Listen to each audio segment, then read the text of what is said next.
சம்பந்தப்பட்ட மருத்துவமனையில் மட்டும்தான் நான் ட்ரீட்மெண்ட் பார்த்தேன். வேற எங்கேயும் நான் போல. அரசு குழந்தை நல மருத்துவமனை மருத்துவர்களால் கொடுக்கப்பட்ட மருந்து மட்டும் தான் என் குழந்தை உட்கொண்டுச்சு. அந்த மருந்தின் விளைவால் ரைட் கால் என் குழந்தைக்கு அரிப்பு ஏற்பட்டுருச்சு சார். அரிப்பு ஏற்பட்டு அதே மருத்துவமனைக்கு நான் போறேன். அந்த மருத்துவமனைக்கே போறப்ப இவங்க கொடுத்த மாத்திரை மருந்தால கல்லீரல் மண்ணீரல் பிரச்சனைன்னு தெரியாம தவறுதலா கிளாட்டேஷன் சொல்லி வேஸ்ட்லெஸ் காமிச்சு என் குழந்தைக்கு தவறான மருந்து ஏற்றப்பட்டு கால் பாதம் கருகி உடல்ல இருக்கிற ரத்தம் எல்லாம் கெட்டு போச்சு. அதாவது ஆப்போசிட் ரியாக்ஷன் ஆயிடுச்சு சார். இதனால என் குழந்தை எனக்கும் என் மனைவிக்கும் தெரியாம எடுத்துன்னு வந்து அதே ஐசிஹெச்ல டயாலிசிஸ் பண்ணிட்டாங்க. டயாலிசிஸ் பண்ண உடனே என் குழந்தைக்கு இதனால ஒரு நரம்பு பிரச்சனை உருவாகுது சார்.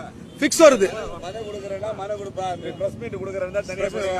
இந்த மாதிரியான தப்பான சிகிச்சை அளிக்கக்கூடிய மருத்துவமனையும் மருத்துவரையும் நான் எங்கே சென்று கம்ப்ளைண்ட் பண்ணுறது? ஏன் இதெல்லாம் பண்ணுறீங்க?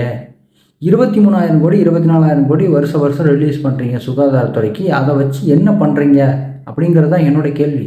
நீங்கள் எதில் வேணால் விளையாடலாம், அதாவது எதில் வேணால் நீங்கள் அசால்ட்டாக இருக்கலாம், நீங்கள் பண்ணாமல் இருக்கலாம். ஆனால் மின்சாரத்துறை மற்றும் இந்த சுகாதாரத்துறையிலலாம் நீங்கள் அசால்ட்டாக இருந்தால் பல உயிரிழப்புகள் நடக்கும்டா. புரியுதா? உங்களுக்கு புரியலையா? உங்களுக்கு அப்பல்லோ இருக்குது, காவேரி ஹாஸ்பிட்டல் இருக்குது, எங்களுக்கு இந்த பாலா போன ஜிஹெச் தாண்டா இருக்குது.